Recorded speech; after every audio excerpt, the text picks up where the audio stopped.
Meu nome é Marcelo e hoje trabalharemos, aproveitando os conteúdos das aulas anteriores, falando um pouco da história que permeia o estudo dos movimentos.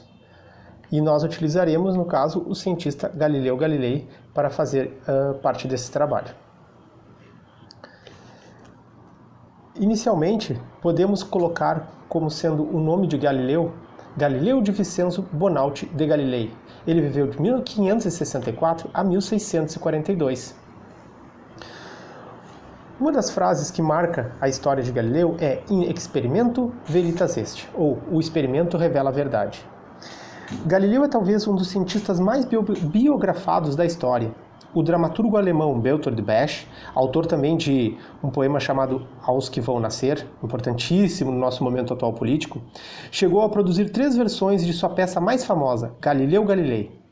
Personalidade polêmica, ambígua, muitas vezes retratado como herói e mártir da ciência, e até acusado de covarde.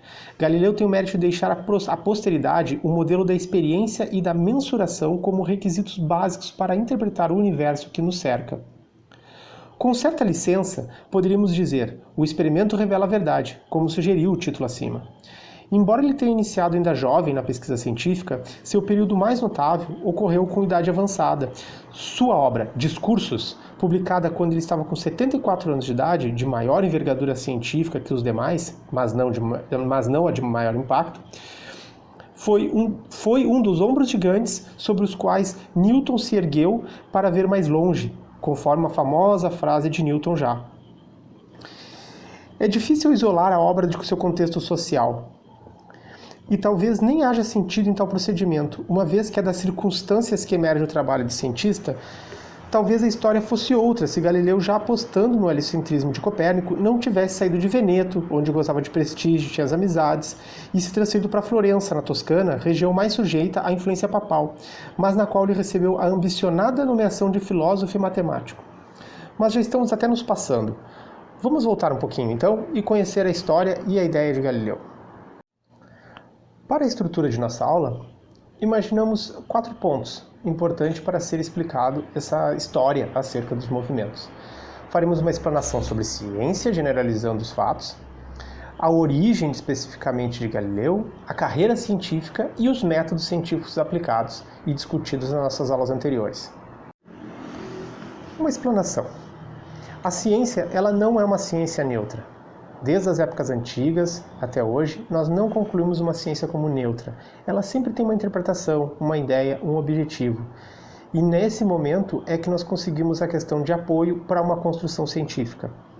É importante que vocês jovens, ao pensar em ciência, entendam que ela nunca se faz isolada, de maneira mágica ou definitiva, como uma única pessoa sendo responsável por tudo. Nós estamos utilizando os conhecimentos aqui para trabalhar com o Galileu na pesquisa dele e na história sobre os movimentos. Mas é importante entender que tudo se compõe nessa construção. No início citamos que Newton fala apoiando em ombros de gigantes. O que ele se referia? Ao trabalho de Galileu. Notem, nós estamos falando de Newton. O próprio Galileu, por si só, tomou um caminho insólito nas suas pesquisas. Por um lado, ele se afastou daqueles brutos da experiência cotidiana. Fenômenos que fossem ditados pelo atrito ou pela resistência não permitiam um conhecimento confiável dos fatos. Por outro lado, ele pensava que, mesmo sendo impossível observar os fenômenos no vácuo, por exemplo, seria possível, entretanto, efetuar cálculos que, com certa aproximação, cercariam a verdade. Essa tomada de posição foi decisiva para o trabalho dele, para traçar uma ponte entre o mundo sensível e o novo mundo de papel, inspirado em Euclides, Arquimedes. Aí sim, Galileu propôs um caminho em direção ao conhecimento dos fenômenos sensíveis, que os fenômenos sensíveis fosse fundado na validação de medições não exatas, mais aproximadas. De fato, a exatidão não faz parte do mundo do raciocínio. No mundo observável, a aproximação é lei. Logo, seria uma perda de tempo buscar a harmonia perfeita e completa entre a teoria e a experiência. É importante entender que o filósofo grego, por exemplo, Arquimedes, foi uma das fontes inspiradoras de Galileu. Isso nos dá a ideia de que não existe uma única linha de raciocínio para a ciência, e sim uma construção de personalidades e pessoas e personalidades que vão nos dando ideia de uma construção científica. Isso nos traz para uma questão de colaboração. Nos dias de hoje, isso na ciência é muito importante, assim como era antigamente. Falando sobre a vida de Galileu, Galileu Galilei nasceu em Pisa em 1564, ano da morte de Michelangelo e de nascimento de Shakespeare. Filho de Vicenzo Galilei, um nobre músico florentino, adquiriu com o pai interesse pela música, poesia e literatura. Muito cedo começou a desenvolver aptidões para a ciência, criando ainda quando estudante de medicina um método preciso para medir o pulso dos pacientes, usando pêndulos. Decidiu trocar a medicina pelas ciências mecânicas. Naquele tempo ainda não poderíamos chamar de física. Após a leitura de Euclides e Arquimedes, considerando que já eram os seus ídolos, digamos assim, o seu imenso talento para a ciência logo tornou-se conhecido. Aos 26 anos de idade já era professor de matemática em Pisa, quando já revelara ser possuidor de um espírito tão independente quanto rebelde. Sem muito tato, começou a desafiar a opinião de colegas mais velhos, ganhando logo muitos inimigos, que o obrigaram a partir para Pádua, local menos conservador. Lá, voltou-se para a astronomia, adotando e defendendo quase heroicamente o sistema heliocêntrico de Copérnico, o que lhe valeu mais inimigos, mas que também lhe deu, por outro lado, fama imortal. Apesar de doente, pobre e solitário, continuou ativo até os 78 anos de idade, que era uma idade bem longa para a época, né? Que geralmente não se passava muito de 30 anos. Não podemos falar de Galileu sem falar sobre sua carreira científica e os passos que ela tomou. E, para isso, não podemos deixar de citar um grande equívoco, às vezes, que acontece, que é sobre o telescópio. Durante a sua estada em Pádua, em 1609, Galileu conheceu o telescópio. Ele não descobriu, ele conheceu, e ele nem ao menos inventou o telescópio.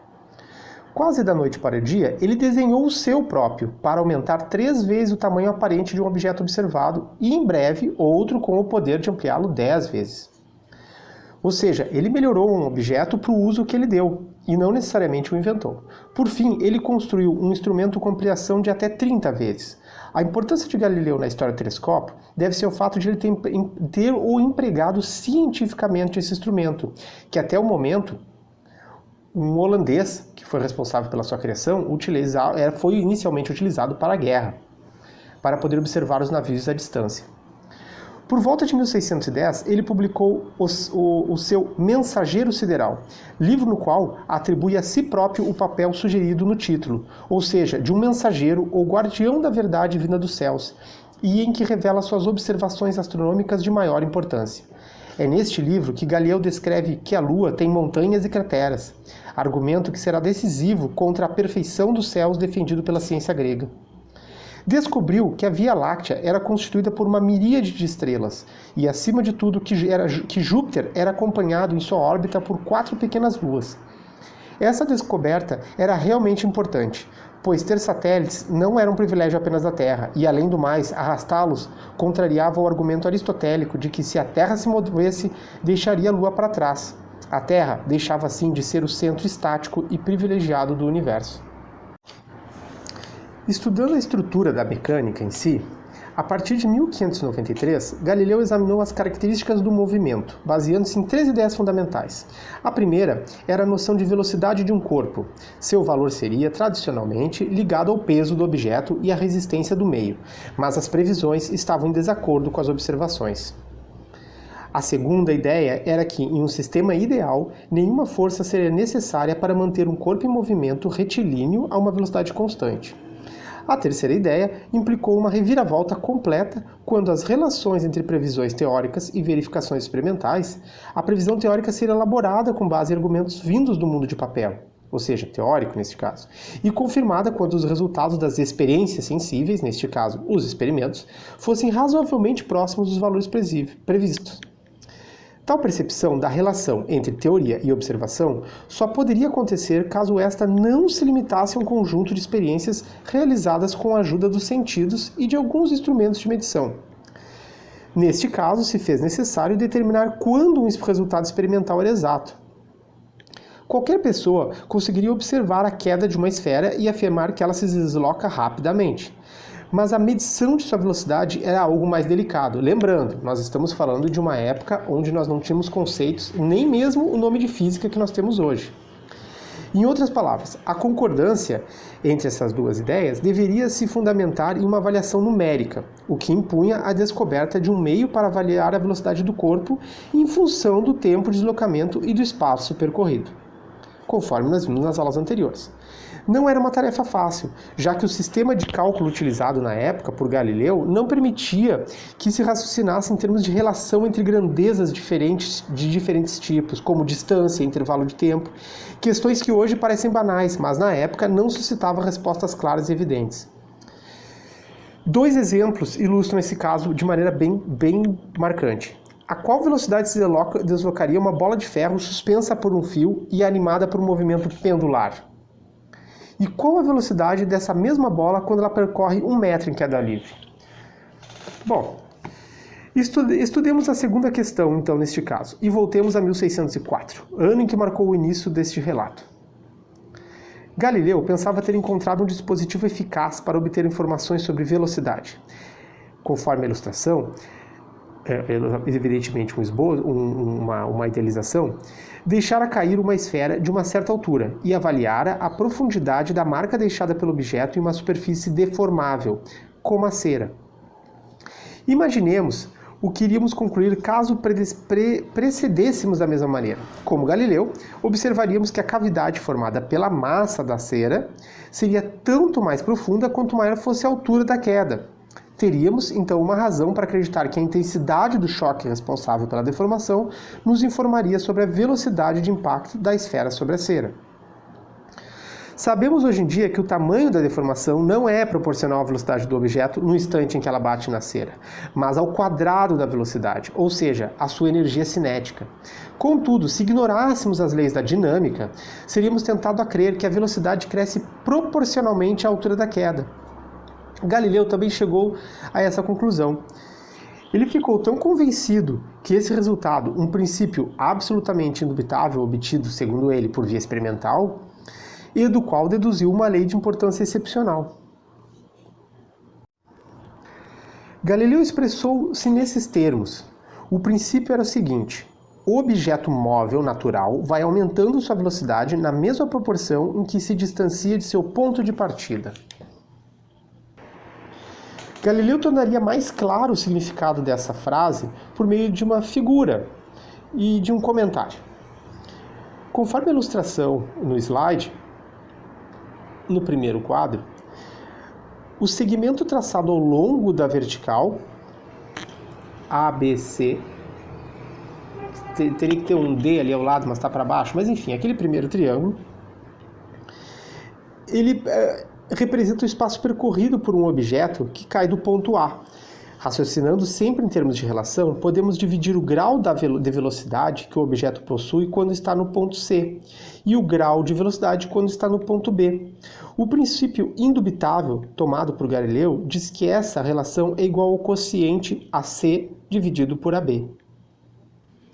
Ele pensava que na queda livre, a velocidade do objeto em um ponto determinado era proporcional ao espaço percorrido, que hoje sabemos que isso não é verdade. A velocidade de um corpo em queda livre é proporcional ao tempo transcorrido desde o início do movimento e não à distância percorrida. Mas é extraordinário como mostra esse pensamento, essa premissa equivocada que levou Galileu a uma conclusão exata. A lei fundamental que diz que quando um objeto cai, a distância percorrida é proporcional ao quadrado do tempo necessário para percorrer. Essa lei é fundamental para o nascimento da física moderna. Cabem agora dois pensamentos. Como Galileu conseguiu deduzir uma lei correta a partir de um raciocínio falso? E o que ele pretendia quando escreveu e afirmou esse princípio explicando as experiências antigas? Esse aspecto da teoria de Galileu foi estudado com cuidado particular pelo matemático e historiador Enrico Giusti. Sobre a figura que nós ilustramos no slide, que trata da queda de um corpo que passa pelas posições A, B, C, D e E, a distância de cada segundo horizontal representa a velocidade instantânea. Obtém-se a nova noção de velocidade em um ponto C, adicionando todos os segmentos horizontais infinitos do ponto A ao ponto C. Não se trata, entretanto, de uma velocidade média, mas de uma espécie de velocidade total. Como conclusão de seus estudos, Galileu anunciou que as distâncias percorridas por um objeto em queda livre são proporcionais ao quadrado do tempo, que neste caso estava correto.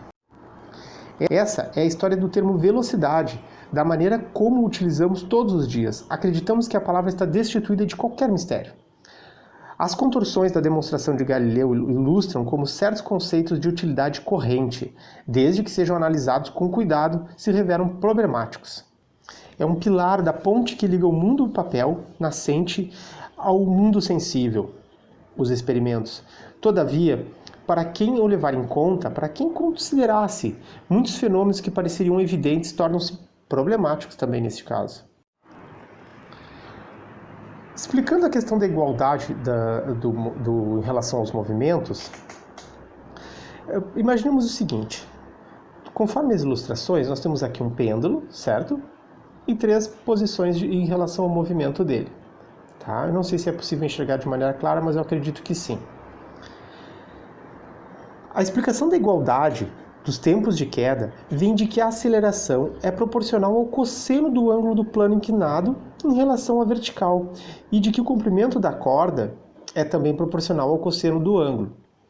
Conforme as funções colocadas abaixo, aqui, ou as equações, é possível ter uma ideia mais clara do que acontece de maneira bem simples. Então vejamos assim: se x é essa distância com a qual estamos falando da corda, ela é igual a 2 vezes o raio, que seria o diâmetro, o que faz todo sentido, vezes o cosseno desse ângulo, certo? Isso é uma determinação já padrão. Lembre-se, o próprio estudo de Galileu se colocava sobre Arquimedes e Euclides. E sabendo também que o A, conforme aponta ali, é igual a um G, no caso a gravidade, vezes o cosseno do ângulo, bastavam substituir na equação do movimento, já determinada, que era onde esse movimento, essa distância de movimento era igual a 1/2, me perdoem o 0,5, realmente não consegui colocar de maneira bem clara aqui, eu ia colocar somente dividido por 2, mas achei assim de uma maneira mais simples de compreensão, multiplicado pela aceleração, vezes o tempo ao quadrado, que é a equação padrão do movimento. Quando a gente coloca isso em substituição, notemos que de um lado temos 2r vezes o cosseno de um ângulo. Do outro lado temos 0,5g, essa constante gravitacional, representando também a aceleração, vezes um t ao quadrado, no caso, vezes o cosseno do ângulo. Podemos simplesmente cortar, digamos assim, simplificar esses termos, evidenciando matematicamente que a duração da queda não depende em nada do ângulo que está sujeito. Todo esse raciocínio nos leva a crer o quê? Que toda ciência, toda constituição de ciência, ela parte de um pressuposto, de uma ideia, ou inicializa-se também hoje, principalmente com alguns experimentos, para que no contexto e no consenso entre as duas ideias se faça uma reflexão para descobrir certas leis, colocamos leis entre aspas, que nos justifiquem certas ideias físicas. Assim como o movimento, Galileu cometeu vários equívocos, e esses equívocos só existiu uma solução, tanto dele quanto a posteriori, outros estudiosos e cientistas, pois ele começou a ter essas ideias e outros antes dele. Então isso prova que nós começamos lá no começo também, além das próprias estruturas acerca dos movimentos e história deles, que a ciência por si só, ela só se dá com a construção de um todo, assim como as nossas aulas. Então, pessoal, era isso que eu tinha para vocês. Muito obrigado e até o próximo momento.